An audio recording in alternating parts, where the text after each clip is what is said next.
Hey guys, I'm Red Gaming 101, and well, I finally decided that I wanted to show you guys my main build for Space Engineers, and well, this is it.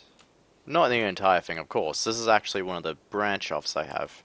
This is Space Station Delta, and Space Station Delta, to my opinion, is pretty cool. When I build a space station, I like to build them in this modular kind of form, and I kept very strictly to this kind of design with this one. As you can see, the majority of the modules all go by the same kind of size ratio, and the walkways are always the same distance apart, except for that one over there, because once again, I broke that rule. Now, Space Station Delta has a lighthouse kind of feature up here, where what it actually has is a big D, pun intended, and here's actually one of the really cool things I put in, at least to my opinion, it's cool.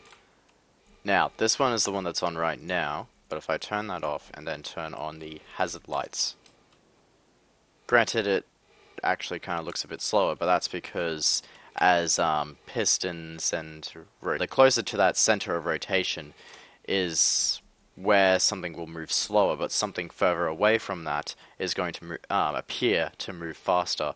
And the reason why is because of, well, how clubs, bats, and pretty much any tool that we've invented works by kinetic energy and all that kind of stuff. But I'm apparently bad at explaining that, so I'm going to stop while I'm ahead. So that's Space Station Delta, but what about Space Station Alpha? Well, this one's all the way over here, and as you can see, these beacons are a mess, a real mess. So here we are at Space Station Alpha now, and this thing that you're looking at right now, this particular module, is actually the hangar bay.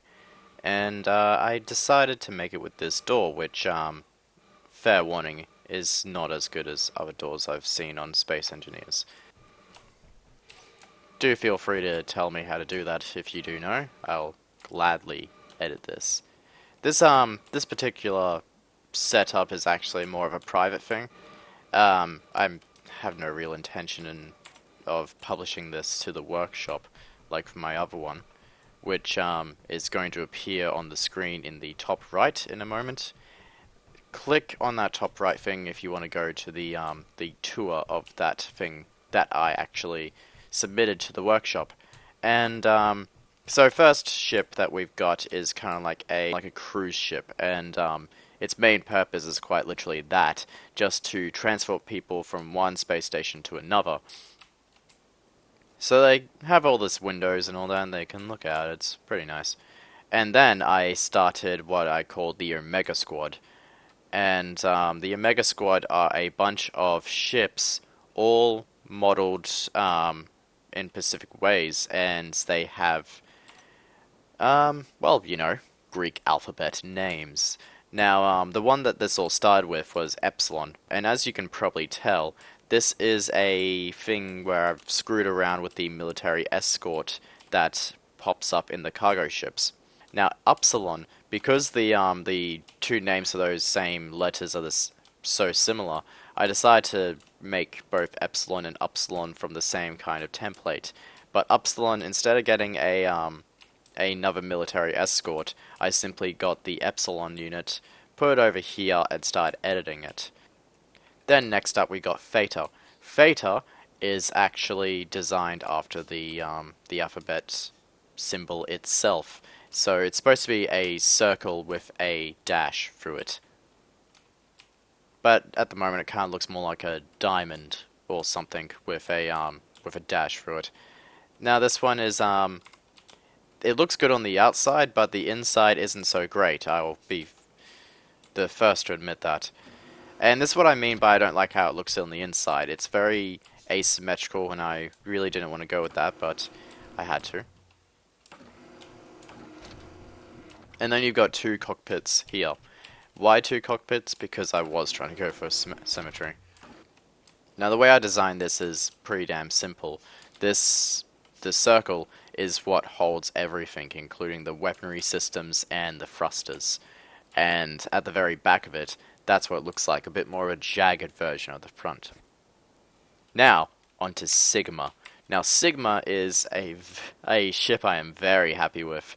This thing looks excellent, at least to my opinion. And it has one major downside though, and that's the front. I did not put too much thought into this, and I made the cockpit at the front alongside with the weapon. And no, it's not what you're thinking, where the weapon actually does damage to the cockpit. No, it's not that, but more so rather that when you jump in the cockpit, you get this effect. Now, no matter how much I try to zoom out, I can't. That's it, you heard me right. No matter how much I try to zoom out, I cannot. That's the problem about having the cockpit on the front. I wanted to edit this and make it so that the bridge is actually on the top, kind of like in that stereotypical Star Wars kind of way that you've seen things and all that in that. And, oh yeah, the second pretty good thing about this is that it actually has a quadra-core booster system, and these are probably the nicest looking boosters I've ever made. But that said, inside isn't saying much because it's a fucking mess. These booster systems that I make, they don't have thruster damage on, so you can already imagine from just saying that what that's going to look like. So that's where the beacon is, the working beacon, and it's in a kind of, you know, decorative way. Now, when I designed this beacon, this was before that electricity went straight through rotors, so of course there is a nuclear reactor on that. I might be able to fix that up now because electricity actually goes through rotors. And then there's these corridors, and I use the passageways to make that. This is supposed to be the working engine room. And then in here you got medical room, and then here you got a common room. Unlike the Aton, I did not go overboard with this one. This is more so of a military ship. And here is where the cargo containers are, with a very cool lighting effect that I like. And this would pretty much be where they're waiting in the airlock, waiting for everything to go. They arm up, they get out. And this was supposed to be a hangar, but as everyone who's played Space Engineers knows at this moment, you can't do that.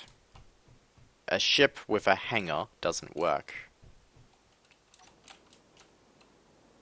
This is what it looks like on the inside. And as I said, it's not the nicest looking of thing. It's very, very messy.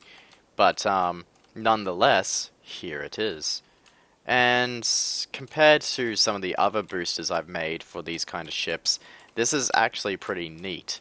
But at the same time, that's not saying much. These things aren't neat to begin with. Psi. Now Psi, I'm not really sure where I got the design for this one, but I think the idea of it was that I took the idea of Epsilon, but I decided I was going to make it from scratch instead of going straight from a military escort design. Now this one actually has interior turrets in it, and this one was unlike the Epsilon, all built from hand. And this is the kind of stuff you get because of it. I've got a cargo container setup thing here. I've got the engine in the back. The turrets constantly looking around and making annoying noises. Then you got the cockpit, which unfortunately does not have a light or anything like that. Not like the other ones. The cockpit didn't have a light on the other ones, but the glass bit did. But Psi is a very small ship, and I actually have quite a thing for these large ships, quote unquote, that are actually pretty small, because they look pretty damn cool, and there's quite a lot you can do with them. You feel like you're actually getting a challenge because you're not restricted, because you are restricted, sorry. With Sigma, because it's a large ship and I can do a lot more with it because of its size, I just simply went and did all I wanted, and at the end of the day, the only thing that was really a problem was the design side of things. Over here is Cypher. Cypher is a military version of the blue ship you saw over in Space Station Delta, which unfortunately I did not really give a lot of time to say hi to. And this is the military version of it. Pretty cool, if you ask me. This is what it looks like inside. And it's pretty damn spacious, but at the same time, don't look up. And that's the cockpit. It's actually probably the most simple one I've actually designed, and unfortunately you can't look out the sides of it. So you feel pretty narrow when you're actually driving it with just the glass, and not actually a third-person view. And then you got some not so great things over there, like the blade, and some other things I made. This is the public platform, which is something that I am trying to develop and make into a Space Station Row. And then you got the weird numbers thing over here, and what that's actually reminding me of is a space station I was making. So that is actually all of my world for this thing.